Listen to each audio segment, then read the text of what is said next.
Ma mère m'a humiliée au dîner. Prends exemple sur ta sœur, elle est parfaite. J'ai posé ma fourchette et dit, parfait. Alors c'est elle qui réglera votre dette secrète de 95 000 € dès demain. Le silence fut glacial. Lorsque le regard de ma mère s'est planté dans le mien, ses lèvres pincées en une ligne fine de mépris pur, et qu'elle a prononcé cette phrase fatidique, chaque syllabe détachée avec une cruauté chirurgicale. Cyrielle, tu n'arrives pas à la cheville de ta sœur, mon cœur s'est contracté violemment, comme broyé par un étau invisible. Le temps a semblé ralentir dans cette salle à manger bourgeoise où l'air était saturé d'odeurs de viande en sauce et de parfums trop lourds. Mais au lieu de baisser la tête et de garder le silence, comme je l'avais fait lors de centaines de dîners dominicaux auparavant, au lieu d'avaler ce morceau de bœuf bourguignon devenu soudainement amer comme du fiel, j'ai ressenti une étrange, une terrifiante sérénité m'envahir. C'était comme si une digue, fissurée par des années de pression, venait enfin de céder, libérant non pas une inondation de larmes, mais un torrent de glace. J'ai posé mon verre de vin sur la nappe blanche, lentement, délibérément, observant le liquide rouge osciller contre le cristal. Le bruit du verre contre le bois de la table, un claque sec et net, a résonné comme un coup de feu dans le silence pesant de la pièce, interrompant le bruit des couverts. Puis, j'ai souri. C'était un sourire que je ne me connaissais pas, un sourire froid, tranchant comme une lame de rasoir, né du soulagement de ceux qui n'ont plus rien à perdre. Tu as raison, maman, ai-je répondu, ma voix si calme qu'elle en était glaçante, contrastant avec le tumulte intérieur qui m'habitait l'instant d'avant. Alors, à partir de demain matin, c'est elle, ta fille parfaite, ta précieuse Océane, qui pourra prendre le relais pour rembourser la dette secrète de 95 000 € à la banque. C'est elle qui gardera un toit au-dessus de vos têtes, puisqu'apparemment, mon argent est aussi sale que mes mains. Mon père, qui était occupé à couper son pain avec cette minutie agaçante qui le caractérisait, a lâché son couteau. L'ustensile a heurté son assiette dans un bruit de porcelaine brisée qui a fait sursauter tout le monde. Son visage s'est vidé de tout son sang, devenant aussi blanc que la serviette en l'imposait sur ses genoux, ses yeux écarquillés par une terreur soudaine. Une dette ? De quelle dette tu parles ? A-t-il balbutié, la voix tremblante, cherchant le regard de ma mère qui se décomposait à vue d'œil. Et à cet instant précis, la bombe à retardement que je portais en moi depuis 3 longues années a explosé, pulvérisant le masque de bonheur factice que ma famille portait depuis toujours, exposant les fondations pourries de notre existence commune. Je me demande souvent, si vous étiez à ma place, exploité par votre propre sang, méprisé par ceux qui devraient vous aimer inconditionnellement, auriez-vous continué à subir en silence au nom de la paix familiale, ou auriez-vous tout brûlé pour vous venger, quitte à devenir le méchant de l'histoire ? C'est une question qui hante mes nuits. D'ailleurs, je suis curieuse, d'où écoutez-vous cette histoire ? Êtes-vous dans le métro à Paris, dans un café à Lyon, sur une plage à Marseille, ou quelque part à l'autre bout du monde ? Dites-le moi dans les commentaires, et n'oubliez pas d'indiquer l'heure qu'il est chez vous. Savoir que ma voix porte au-delà de cette solitude me donne la force de continuer. Bonjour à tous. Je m'appelle Cyrielle. J'ai 32 ans, et je suis architecte de restauration à Lyon, la ville des Lumières, des fleuves et de l'histoire. C'est un métier de patience et de précision. Je passe mes journées dans la poussière des siècles, à caresser la pierre froide, à analyser les fissures des monuments historiques pour empêcher qu'ils ne s'effondrent. De l'extérieur, ma vie ressemble à une réussite stable, un métier de haute technicité, le respect de mes pairs, une passion dévorante pour les vieilles pierres que je sauve de l'oubli. J'aime l'idée de réparer ce qui est brisé, de redonner sa noblesse à ce qui a été négligé. C'est peut-être pour cela que j'ai essayé, si désespérément et si longtemps, de réparer ma propre famille. Mais chaque dimanche, lorsque je prends le volant de ma vieille Peugeot 206 grise, dont le moteur tout saute à chaque accélération, pour traverser le pont sur la Saône et retourner vers la maison familiale en banlieue chic, cette stabilité s'effrite comme du vieux plâtre sous l'humidité. La route vers la maison de mes parents est un chemin de croix que je connais par cœur, chaque virage me rapprochant d'une angoisse qui me noue l'estomac. Ce dimanche-là ne faisait pas l'exception. Le ciel au-dessus de Lyon était d'un gris métallique, menaçant de pluie, reflétant parfaitement mon humeur. L'odeur riche et vineuse du bœuf bourguignon, mijotant depuis des heures, m'a accueilli dès le seuil de la grande maison en pierre dorée. Pour n'importe qui d'autre, c'est l'odeur du réconfort, de l'amour maternel, des dimanches paresseux en famille. Pour moi, c'est l'odeur de l'étouffement, des non-dits et des critiques acerbes. Je suis arrivée à l'heure pile, 12h30, comme toujours. La ponctualité est une forme de politesse que mes parents exigeaient de moi, mais jamais de ma sœur. Je serrais contre moi une bouteille de Bordeaux Grand Cru, un Saint-Émilion millésimé que je m'étais offerte en sautant 3 déjeuners cette semaine-là, remplaçant les repas par des pommes et de l'eau pour économiser les 60 € nécessaires. Je voulais faire plaisir, je voulais voir une lueur d'approbation dans leurs yeux. En entrant, j'ai trouvé ma mère, Martine, en train d'aboyer des ordres à l'aide ménagère qu'elle payait au noir, vérifiant l'alignement des verres avec une maniaquerie stressante. Elle portait un tablier immaculé sur une tenue de ville impeccable, ses cheveux laqués ne bougeant pas d'1 millimètre. Elle a jeté un coup d'œil à ma bouteille, rapide, dédaigneux, comme si je lui tendais un sac poubelle rempli de déchets. Pose ça là-bas sur le buffet, a-t-elle dit sans un merci, sans un sourire, me tournant immédiatement le dos pour réajuster une fleur dans le vase. Mais aujourd'hui, on va boire le vin de ton père. Celui-là, on le mettra à la cave pour la cuisine. Peut-être pour une marinade. Je suis restée figée un instant, la bouteille à la main. Pour la cuisine. Un grand cru pour une marinade.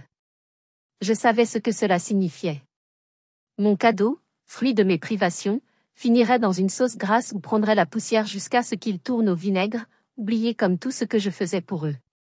J'ai ravalé ma colère, une boule acide et brûlante dans la gorge, et je suis allée me laver les mains dans la petite salle d'eau du rez-de-chaussée, regardant mon reflet fatigué dans le miroir. Dans le salon, mon père, Hervé, lisait son journal financier, la télévision hurlant les nouvelles du jour à un volume excessif. Il m'a gratifié d'un hochement de tête distrait, ne décollant pas les yeux de la colonne des bourses. Dans cette maison, j'étais comme un vieux meuble hérité d'une grand-tante éloignée, utile pour poser des choses dessus, mais invisible le reste du temps. 1 heure a passé. Mon estomac gargouillait bruyamment, me rappelant mon petit déjeuner frugal, mais personne n'avait le droit de s'asseoir à table. Nous attendions Océane. Toujours Océane.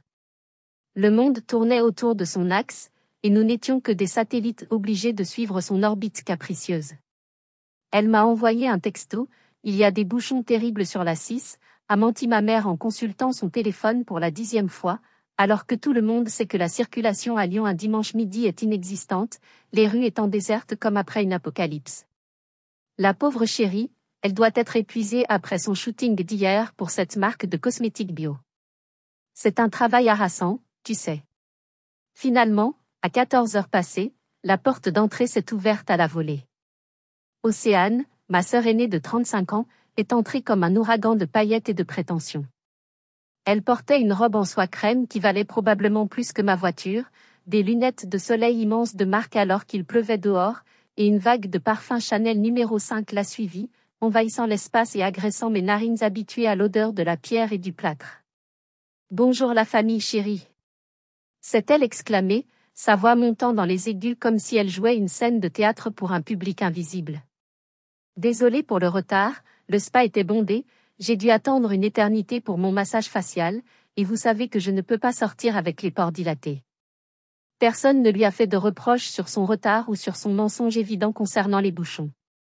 Ma mère s'est illuminée comme un sapin de Noël, courant vers elle comme si elle revenait du front, et non d'un institut de beauté hors de prix du 6e arrondissement. Ce n'est rien, mon ange, tu es là, c'est l'essentiel. Viens, on passe à table, tout va refroidir, et le bœuf ne sera plus aussi tendre. Nous nous sommes enfin assis. Avec une précision chirurgicale dans la cruauté, ma mère a servi le morceau de bœuf le plus tendre, le plus fondant, dépourvu de gras, directement dans l'assiette d'Océane. Mange, ma chérie, a-t-elle roucoulé en la regardant avec adoration. Le travail intellectuel et d'image, ça épuise les réserves. Tu dois garder la ligne pour tes photos, c'est ton capital, mais tu as besoin de force pour affronter ta semaine. Puis, son regard a pivoté vers moi, changeant instantanément de température, passant de la chaleur tropicale au zéro absolu. Elle a scruté ma tenue, une chemise blanche simple en coton et un pantalon noir bien coupé mais usé aux ourlets, mes vêtements de travail de la semaine que j'avais repassés avec soin ce matin-là. Et toi, Cyrielle, a-t-elle soupiré en déposant dans mon assiette un morceau de viande nerveux, gélatineux, accompagné d'une louche généreuse de carottes trop cuites. Mange des légumes, c'est bon pour le teint. De toute façon, tu es habitué à manger n'importe quoi sur tes chantiers poussiéreux, entre deux sacs de ciment. Et regarde-toi, on est dimanche, c'est un jour de fête, et tu es habillé comme un maçon qui va poser des briques. Aucune féminité, aucune classe. Tu ne fais aucun effort pour nous faire honneur. J'ai baissé les yeux vers mes mains posées sur la nappe blanche. Mes doigts étaient rêches, la peau sèche malgré la crème hydratante. Mes ongles étaient coupés ras, marqués par le ciment et les solvants de restauration que j'utilisais pour nettoyer les fresques. Oui, je suis architecte. Je touche la pierre, l'histoire, je sauve ce qui s'effondre. Ces mains ont dessiné des plans qui ont sauvé des monuments classés, elles ont redonné vie à des chapelles oubliées. Mais pour ma mère, c'étaient les mains d'une ratée, d'une ouvrière indigne de son rang social imaginaire. Je suis à l'aise comme ça, maman, c'est pratique, ai-je murmuré, luttant pour couper la viande caoutchouteuse dans mon assiette sans faire grincer mon couteau. À l'aise? Océane a pouffé de rire, un son cristallin mais méprisant, en posant son sac à main orange vif sur la chaise vide à côté d'elle, la place d'honneur normalement réservée aux invités de marque. C'était un Birkin d'Hermès. J'ai plissé les yeux, reconnaissant immédiatement le modèle. Un sac à au moins 10 000 euros. Ma petite sœur, si une femme ne s'aime pas elle-même, qui l'aimera? Regarde ce sac, touche ce cuir. Ça, c'est de la classe. C'est un investissement sur soi-même. J'ai regardé le sac, trônant sur la chaise comme un roi sur son trône. Puis j'ai regardé Océane, rayonnante de suffisance. Puis mes parents qui hochaient la tête en admiration devant ce morceau de cuir cousu main. Dans ma tête, une équation s'est formée instantanément, une déformation professionnelle. 10 000 euros. C'était l'équivalent de presque 4 mois de remboursement de prêt que je versais secrètement pour cette maison. 4 mois où je ne chauffais pas mon appartement pour économiser l'électricité, où je ne partais pas en vacances, où je mangeais des pâtes au beurre le soir. L'injustice n'était plus une idée abstraite, une sensation vague. Elle avait une forme, une couleur orange criarde, une odeur de cuir neuf, et elle trônait sur la table familiale, se moquant de mon sacrifice silencieux tout en mangeant la viande tendre qui m'était refusée. Le repas s'est terminé dans une amertume silencieuse, du moins pour moi. Les autres riaient, parlaient des prochaines vacances d'Océane, des potins mondains.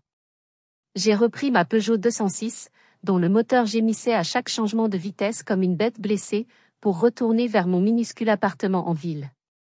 En longeant les quais du Rhône, sous le ciel gris et bas, les souvenirs d'il y a 3 ans ont déferlé, m'engloutissant, m'obligeant à revivre le moment où j'avais signé mon arrêt de mort financier. C'était l'hiver 2020. Le monde était à l'arrêt, figé par la pandémie, les rues de Lyon étaient désertes, fantomatiques. Mon père, qui gérait une petite entreprise de distribution de vin pour les restaurants de la région, avait tout perdu en quelques mois. Les restaurants fermés, les commandes annulées, les stocks qui s'abîmaient, les dettes qui s'accumulaient comme une montagne infranchissable. Mais le pire n'était pas la faillite de l'entreprise. C'était la maison.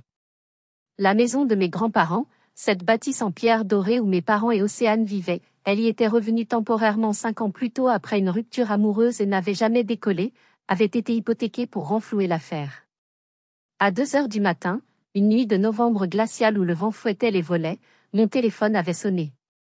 C'était ma mère. Cyrielle. Sa voix était brisée, entrecoupée de sanglots hystériques, une voix que je ne lui connaissais pas. Ton père. Ton père a sorti le fusil de chasse du grand-père. Il est dans le bureau. Il dit qu'il va en finir. Il dit qu'il a déshonoré la famille. J'avais bondi de mon lit, le cœur battant à tout rompre, la panique me saisissant à la gorge. Maman, calme-toi. Qu'est-ce qui se passe? Raconte-moi. La banque, ils ont envoyé l'huissier hier. Si on ne paie pas la totalité des arriérés et des pénalités avant lundi midi, ils saisissent la maison. Ils vont nous mettre à la rue. Ton père dit qu'il ne supportera pas la honte d'être SDF à son âge. Cyrielle, tu dois nous sauver. Tu es notre seul espoir. J'étais restée figée, le téléphone collé à l'oreille, tremblante de froid et de peur. Je savais que ça allait mal, mais pas à ce point. Combien? Avais-je demandé, la gorge serrée, redoutant la réponse. 95 000 euros.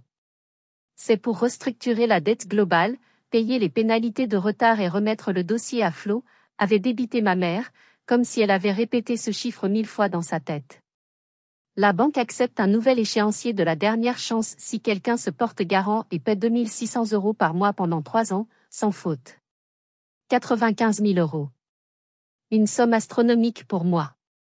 Je débutais ma carrière, mes économies étaient maigres, destinées à mon premier achat immobilier, un petit atelier que je rêvais de transformer. 2 600 euros par mois, c'était plus de la moitié de mon salaire net à l'époque. Accepter, c'était choisir la pauvreté volontaire, c'était renoncer à ma vie pour sauver la leur. Et Océane? Avais-je osé demander, une lueur d'espoir naïve. Elle vit là aussi. Elle a des contrats, non? Elle ne peut pas aider? Tais-toi. Ne mêle pas ta sœur à ça. Avait crié ma mère, avant de baisser la voix pour chuchoter, comme si Océane pouvait l'entendre à travers les murs. Elle est en dépression nerveuse parce que tous ces événements sont annulés à cause du Covid. Si elle apprend qu'on va perdre la maison, elle va s'effondrer, elle pourrait faire une bêtise. Tu sais comme elle est fragile, comme elle est sensible. Toi, Cyrielle, tu es forte. Tu as toujours été la solide de la famille. Tu es la seule qui a réussi, qui a un vrai salaire fixe. Sauve ton père. Ne le laisse pas mourir. Je t'en supplie. C'était de la manipulation pure, un chantage affectif brutal. Je le savais. Mais l'image de mon père avec ce fusil dans le bureau sombre me hantait. Je suis architecte, mon métier est d'étayer les structures qui menacent de s'écrouler, de renforcer les fondations. Ma famille était cette ruine, et je ne pouvais pas la laisser tomber. Le lendemain, j'avais rendez-vous chez Pierre, un ami d'enfance devenu notaire. J'avais fait une chose que je pensais être une assurance intelligente, mais que ma mère avait qualifiée de mesquinerie indigne d'une fille aimante. J'avais fait rédiger une reconnaissance de dette officielle, un document légal incontestable. Dans le bureau feutré du notaire, qui sentait la cire et le vieux papier, mon père, la tête basse, les yeux cernés, avait signé le document d'une main tremblante. Ma mère pleurait silencieusement, mais son regard, lorsqu'elle s'est tournée vers moi, était lourd de reproches, comme si je venais de leur vendre mon âme au lieu de les sauver. On te remboursera, promis, avait-elle juré la main sur le cœur. C'est juste un prêt, une avance de trésorerie. Papa va retrouver du travail dès que ça ira mieux. Mais surtout, pas un mot à Océane. Il faut préserver l'honneur de ton père à ses yeux. Elle ne doit jamais savoir qu'on a failli tout perdre. Et c'est ainsi que le pacte du diable fut scellé dans ce bureau silencieux. Je suis devenu le pilier financier invisible de cette famille, l'Atlas portant le monde sur ses épaules sans que personne ne le voie. Chaque mois, le 5, 2 600 euros quittaient mon compte, comme une saignée régulière qui m'affaiblissait un peu plus. Mes parents gardaient leur maison, leur façade sociale, leur dîner mondain. Océane gardait son illusion de richesse, son insouciance. Et moi? Il ne me restait que des promesses vides, un compte en banque anémique et des soirées à manger des nouilles instantanées en regardant les murs de mon studio. Retour au présent.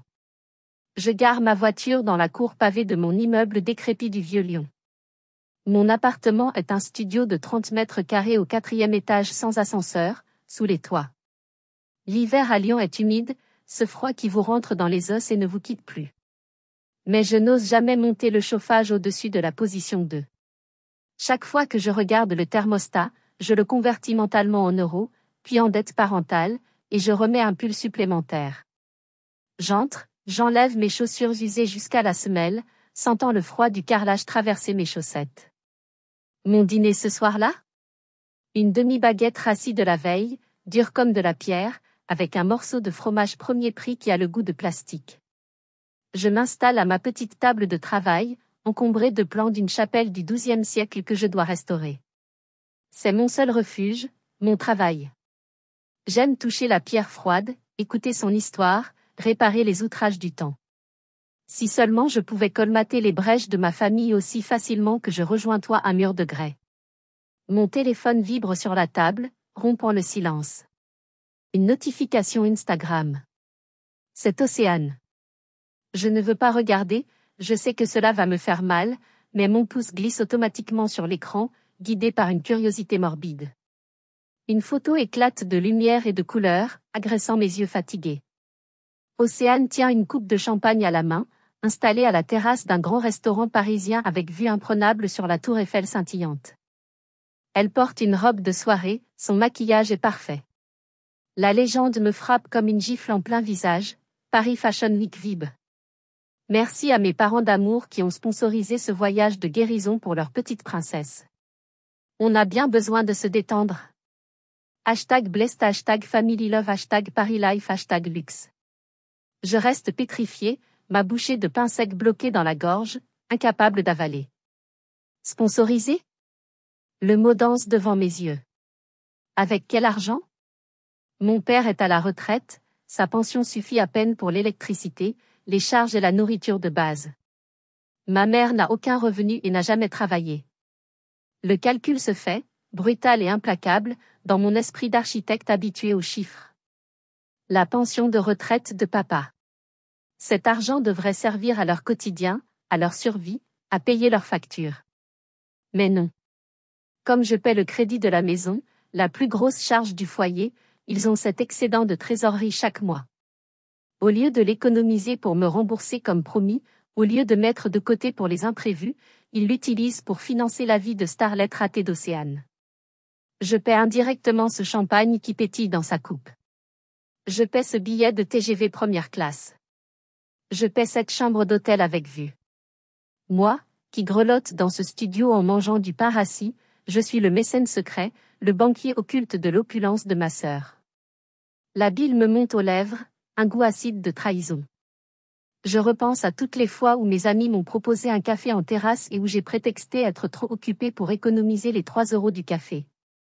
Je repense à la fois où j'ai eu 39 de fièvre, tremblante de frissons, mais où je suis allée travailler sur le chantier sous la pluie pour ne pas perdre une journée de salaire.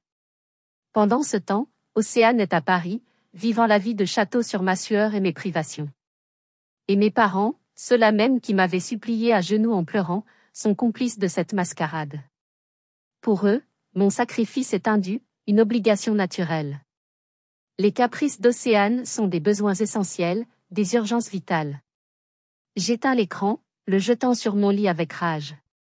Dans l'obscurité de ma chambre, j'entends mon cœur battre, fort, irrégulier, non pas de peur, mais d'une rage sourde, volcanique, qui commence à s'embraser au plus profond de moi. J'ai vécu dans l'ombre trop longtemps pour qu'il puisse briller. Mais même l'ombre a ses limites, et la nuit la plus noire finit toujours par céder la place à l'aube. Il restait un mois. Un seul mois avant la fin des 3 ans. J'avais coché chaque jour sur mon calendrier mural avec un feutre rouge, comme un prisonnier comptant les jours avant sa libération. Je me répétais comme un mantra, chaque matin en me levant, « Tiens bon Cyrielle, c'est bientôt fini, tu seras libre, tu pourras enfin vivre pour toi. » Mais le destin a un sens de l'humour cruel et aime frapper quand on est à genoux. Lundi matin, alors que je filais vers un chantier urgent pour superviser l'installation d'un échafaudage complexe, ma vieille Peugeot a poussé un dernier soupir rauque sur l'autoroute A7. Un bruit de métal broyé, effrayant, suivi d'une épaisse fumée noire s'échappant du capot. J'ai perdu le contrôle de la direction assistée. J'ai failli me faire percuter par un camion qui klaxonnait furieusement, réussissant in extremis à me rabattre sur la bande d'arrêt d'urgence, le cœur au bord de l'explosion. Lorsque la dépanneuse m'a déposé au garage, le mécanicien, un homme bourru aux mains tachées de graisse, m'a regardé avec une pitié non dissimulée après avoir inspecté le moteur. Arbre à cames cassé et joint de culasse fondue, ma petite dame. Il y en a pour 1 500 € minimum, et encore, sans compter la main-d'œuvre. Vu l'âge de la caisse et son kilométrage, mieux vaut la mettre à la casse et en acheter une autre. 1 500 €. J'ai ouvert mon application bancaire sur mon téléphone, les doigts tremblants. Solde disponible, 50 €. Mon salaire venait de tomber, mais j'avais déjà séquestré les 2 600 € pour mes parents sur un compte bloqué, pour être sûr de ne pas y toucher. Si je réparais la voiture, je ne pouvais pas payer leur dette ce mois-ci. Si je payais leur dette, je n'avais plus de voiture pour aller travailler, et sans voiture, pas de chantier, pas de déplacement possible avec mon matériel, donc pas de travail, et finalement le licenciement. C'était une impasse. Pour la première fois en 3 ans, j'ai décidé d'appeler mes parents à l'aide. J'ai ravalé ma fierté. Je leur avais donné près de 100 000 € au total. Je ne demandais qu'un prêt ponctuel de 1 500 € pour sauver mon outil de travail. Ils comprendraient, forcément. C'était logique. J'ai composé le numéro de ma mère, espérant tomber sur un moment de lucidité. Allô? Maman? Oui, qu'est-ce qu'il y a? Je suis pressée, je dois aller chez le coiffeur, a-t-elle répondu, le ton agacé. Maman, j'ai un gros problème. Une urgence. Ma voiture a lâché sur l'autoroute. C'est grave.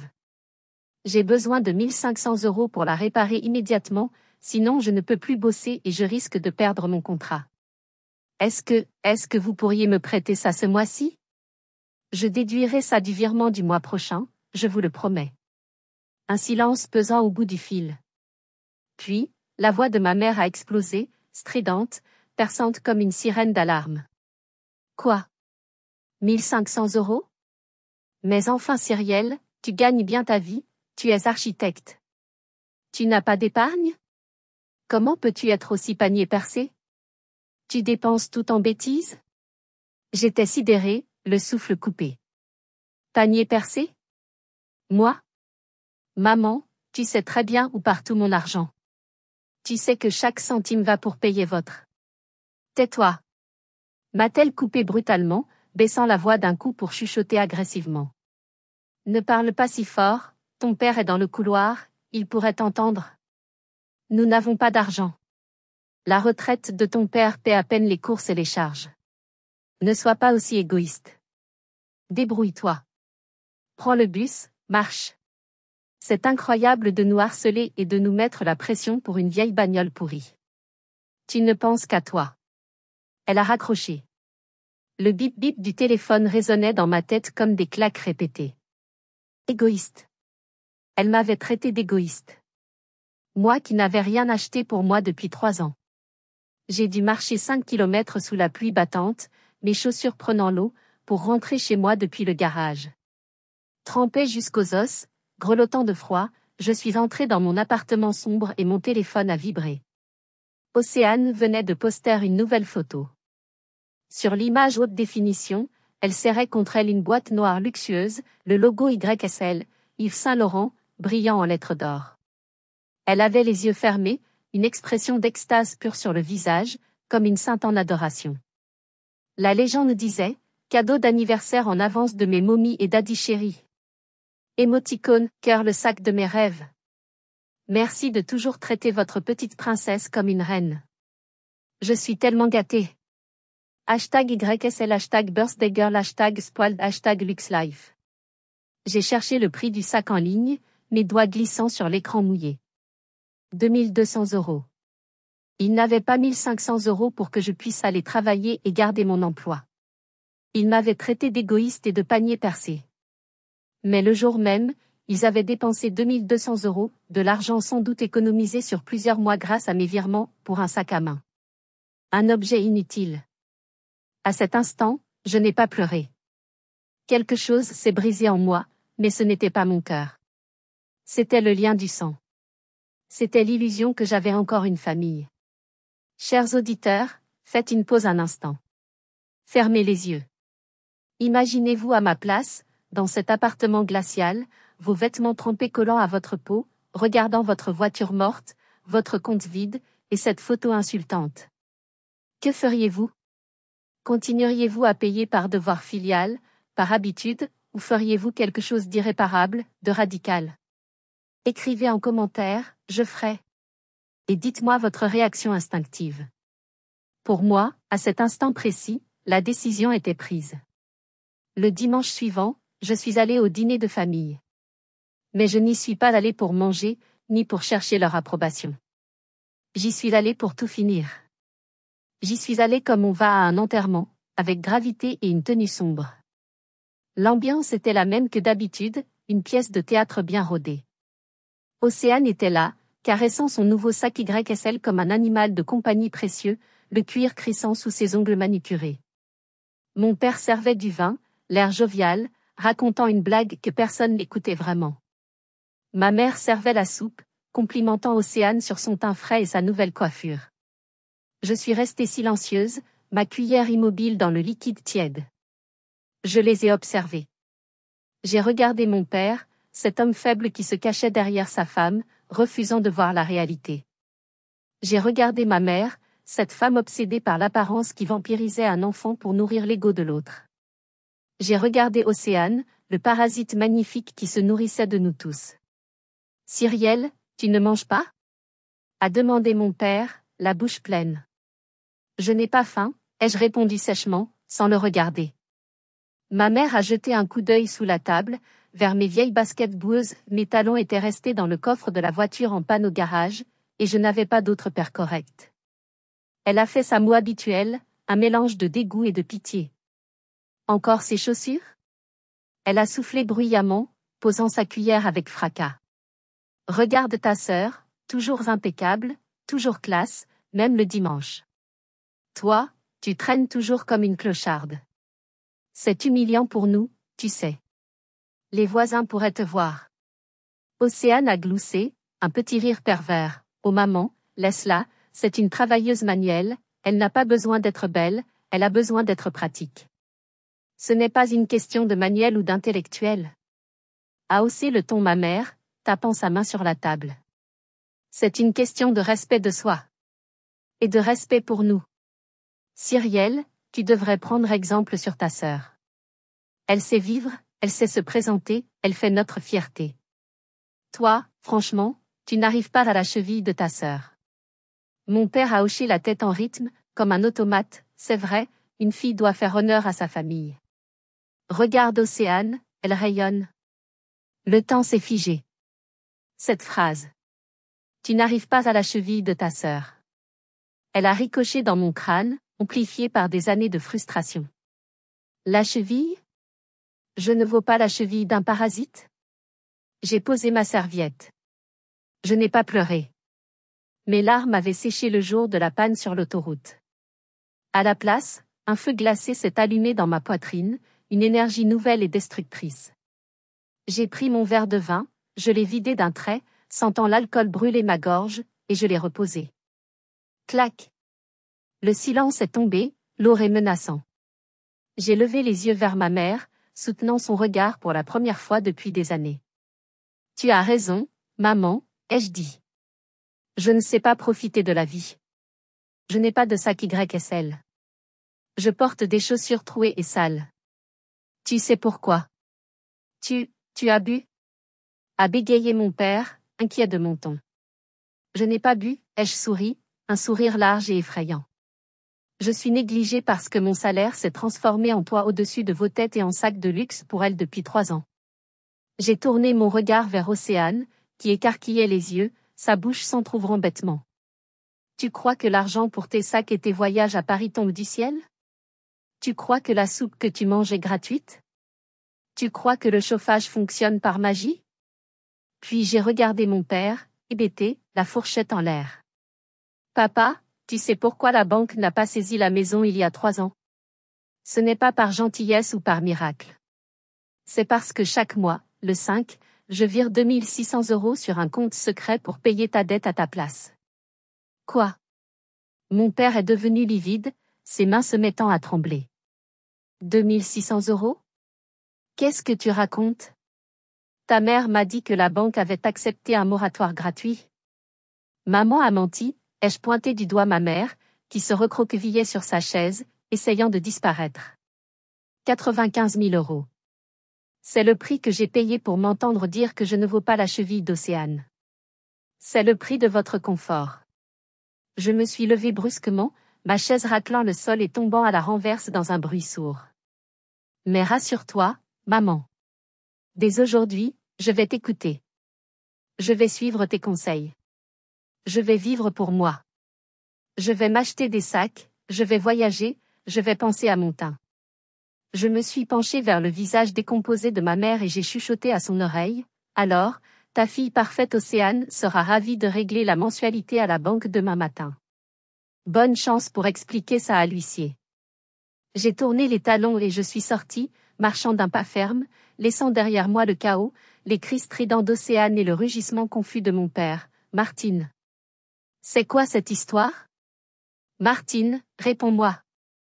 Je n'ai pas pris ma voiture, elle était morte au garage. J'ai hélé un taxi qui passait par là.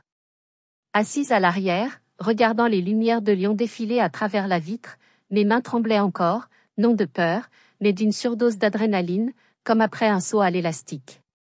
J'ai sorti mon téléphone. Action numéro 1, application bancaire. J'ai navigué vers l'onglet virement permanent. Bénéficiaire, parents, dette maison. Montant, 2600 €. Prochaine échéance, demain. Mon doigt a plané une seconde au-dessus du bouton, une seconde d'hésitation conditionnée par des années de culpabilité. Puis j'ai appuyé. Action, annulée. Le message « Votre virement permanent a été supprimé » est apparu sur l'écran. J'ai expiré longuement, bruyamment, comme si on venait de m'enlever un gilet de plomb que je portais depuis une éternité. Action numéro 2, j'ai appelé Pierre, le notaire. Pierre, c'est moi. Active la clause de défaut de paiement. Tu es sûr, Cyrielle? Sa voix était inquiète, professionnelle. Une fois la notification partie en recommandé, c'est la guerre juridique. Il n'y a pas de retour en arrière. Je n'ai jamais été aussi sûre. Ils ont rompu le contrat moral. Ils ont détourné les fonds pour du luxe. Je veux récupérer ce qui est à moi, jusqu'au dernier centime. Action numéro 3, j'ai demandé au chauffeur de s'arrêter devant la pâtisserie Pralu, dans le Vieux-Lyon. Je suis entrée, enveloppée par l'odeur sucrée et beurrée des pralines roses.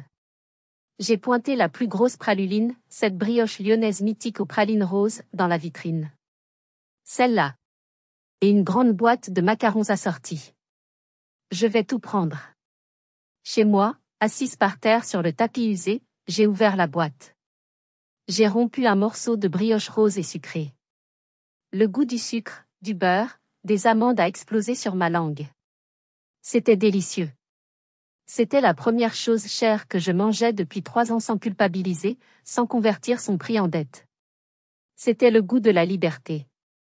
Le lendemain, j'ai utilisé les 2600 € qui leur étaient destinés pour verser la caution d'un pantouse délabré sous les toits, en plein centre-ville, avec vue imprenable sur la basilique de Fourvière. Il était en ruine, les murs étaient moisis, mais il était à moi.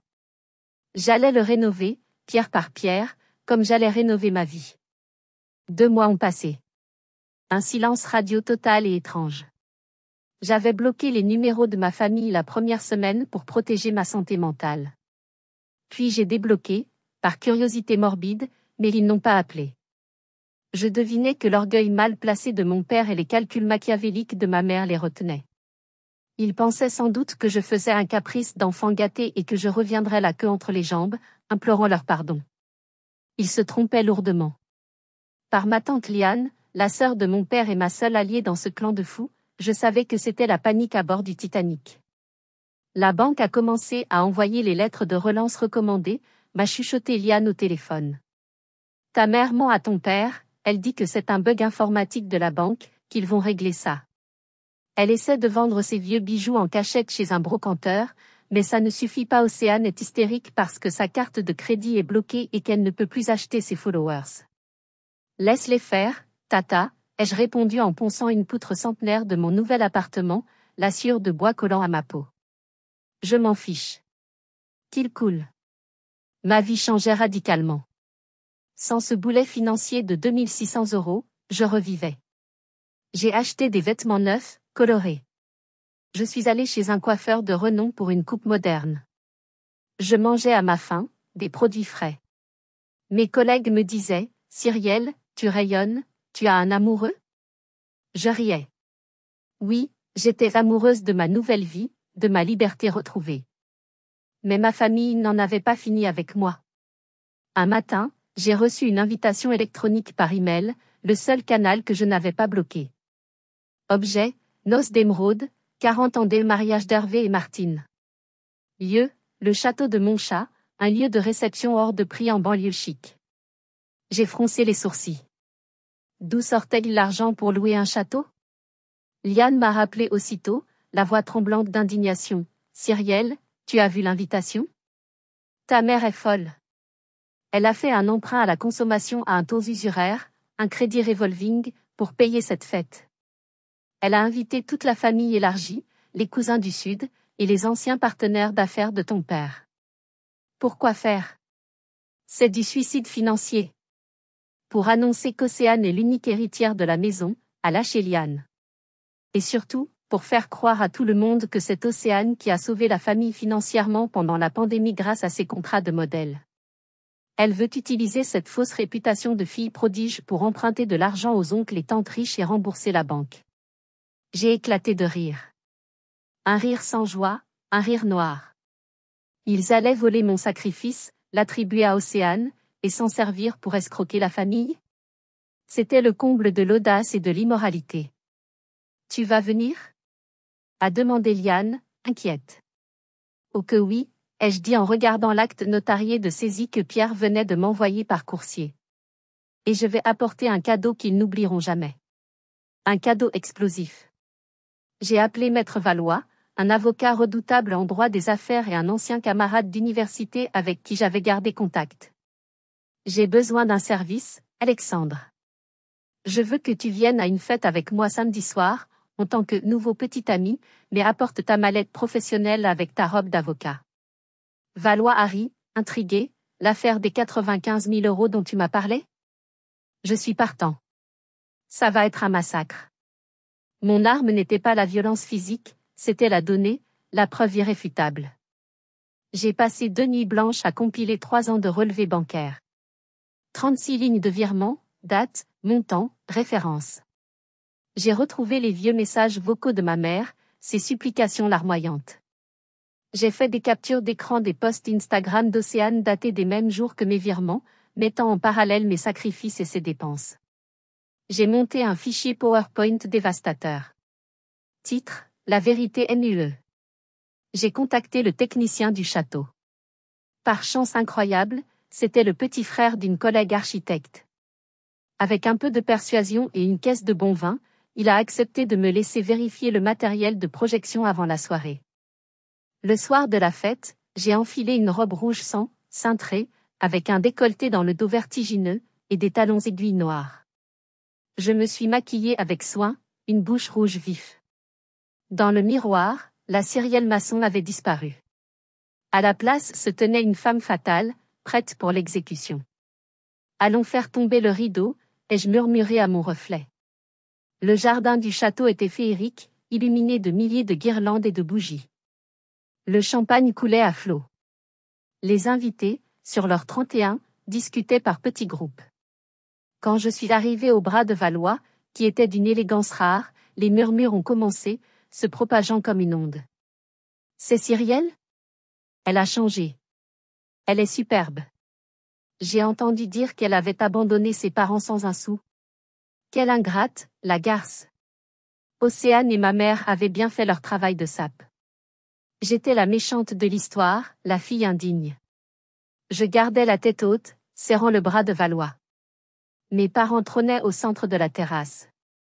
Ma mère portait des bijoux clinquants qui sentaient le faux à plein nez. Mon père souriait, serrait des mains, mais son regard fuyant et sa transpiration excessive trahissaient la panique. Océane, en robe blanche vaporeuse de créateur, jouait à la princesse Disney, micro en main. Merci à tous d'être là. A-t-elle chanté. Aujourd'hui, nous célébrons l'amour, mais aussi la résilience de notre famille face aux épreuves. Nous sommes des survivants.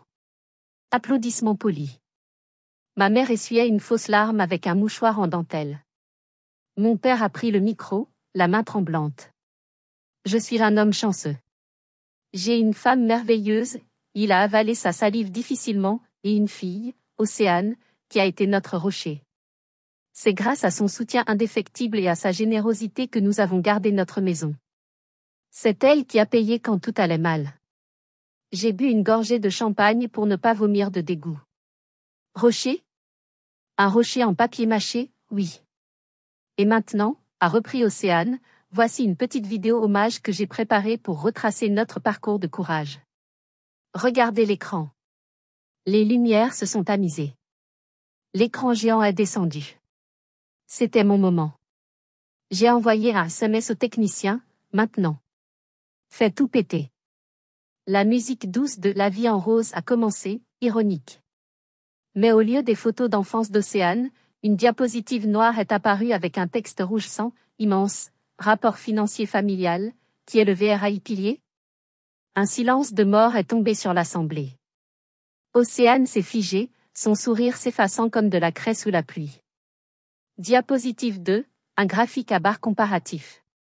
Barre rouge, immense, coût de vie d'Océane, luxe, voyage, sac, 45 000 €. Barre verte, inexistante, revenu d'Océane déclaré, 0 €. Source des fonds indiqués en gras, retraite de papa et argent détourné de Cyrielle. Des murmures choqués ont parcouru l'assemblée. Ma mère s'est levée, renversant sa chaise, hurlant, « Coupez ça. C'est une erreur. C'est un piratage. » Mais la vidéo a continué, implacable. Diapositive 3, une capture d'écran géante d'un SMS de ma mère.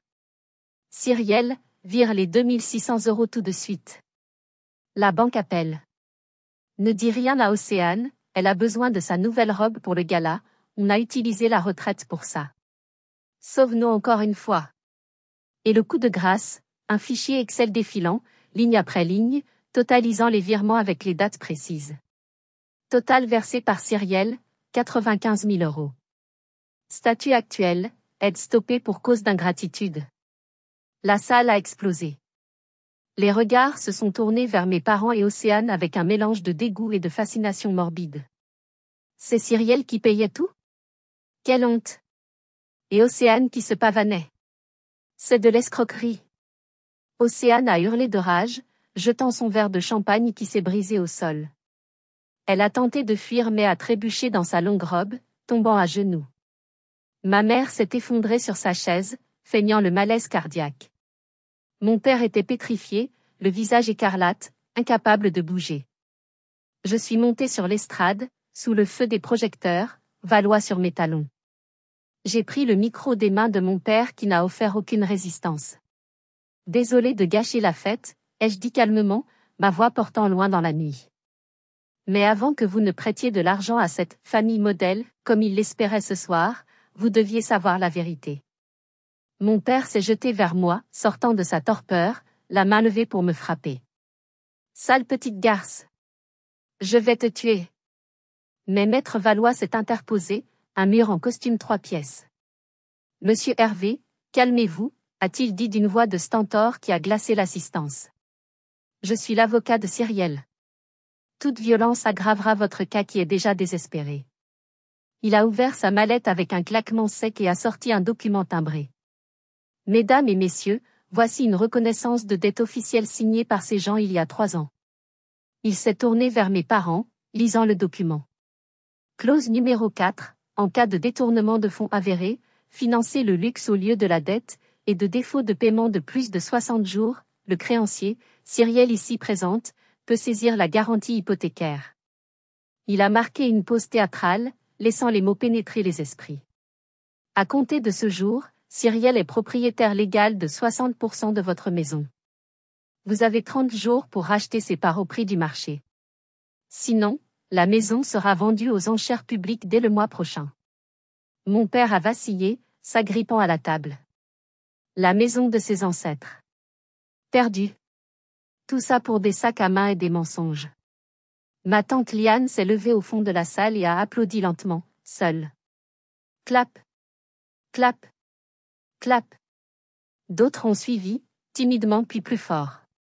Ce n'étaient pas des applaudissements de célébration, mais de justice, une ovation pour la vérité.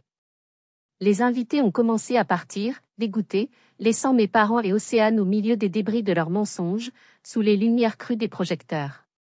Océane sanglotait par terre, son mascara coulant sur ses joues, c'est ta faute maman. Tu m'as dit que c'était réglé. Je suis ruinée. Tout le monde va savoir. 6 mois plus tard. Je suis debout sur l'échafaudage de mon Penthouse. Le soleil couchant inonde les briques nues que je viens de restaurer et de vernir. L'odeur de la cire et du bois neuf emplit l'air. C'est encore poussiéreux, C'est en chantier, mais c'est à moi. Chaque brique, chaque poutre m'appartient. La maison familiale a été vendue aux enchères. Mes parents n'avaient évidemment pas les moyens de me rembourser. Après avoir payé la banque, les dettes de la fête somptueuse et les pénalités, il ne leur restait presque rien. Ils vivent désormais dans un petit 2 pièces humide en location, loin de Lyon, dans un village perdu. Ils se sont séparés, se rejetant la faute mutuellement dans une haine recuite. Océane a été détruite sur les réseaux sociaux après que des vidéos de la soirée ont fuité sur TikTok. Elle a perdu tous ses followers, devenue la risée du web. Elle a dû prendre un vrai travail pour survivre, caissière dans un supermarché discount. Fini la vie de princesse, fini les sacs Hermès. Mon téléphone vibre dans ma poche. Un SMS d'un numéro inconnu. Je regarde l'écran. Maman pense à toi. Papa ne va pas bien, il déprime. On reste une famille malgré tout. Ne sois pas si cruel. Pardonne-nous et aide-nous. Je regarde l'écran, incrédule. Cruel? Ils appellent la justice de la cruauté? Ils n'étaient pas là quand je mangeais du pain rassis. Ils ne m'ont jamais vu comme une fille, juste comme un chéquier sur pattes. Ils ne regrettent pas de m'avoir fait du mal, ils regrettent que le robinet soit fermé. J'efface le message sans répondre. Je verrouille le téléphone. Je sors sur ma terrasse, face aux lumières de la ville qui s'allument une à une. Je prends une grande inspiration d'air frais. Dans la restauration de monuments, on dit parfois qu'il faut laisser un bâtiment s'effondrer quand ses fondations sont trop pourries, pour pouvoir reconstruire quelque chose de sain sur le terrain. J'ai laissé ma famille s'effondrer.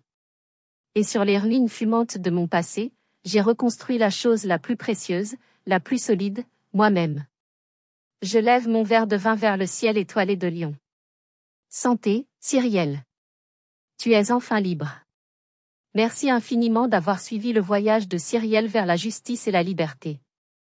Cette histoire nous rappelle que parfois, les liens du sang sont les chaînes les plus lourdes à briser. Que pensez-vous de cette fin radicale? Cyrielle a-t-elle été trop dure, ou ses parents ont-ils récolté exactement ce qu'ils ont semé pendant des années? Laissez un like si vous soutenez sa décision courageuse, et abonnez-vous à la chaîne pour ne pas rater les prochaines histoires de karma instantané qui remettent les pendules à l'heure. Partagez cette histoire avec quelqu'un qui a besoin de force aujourd'hui.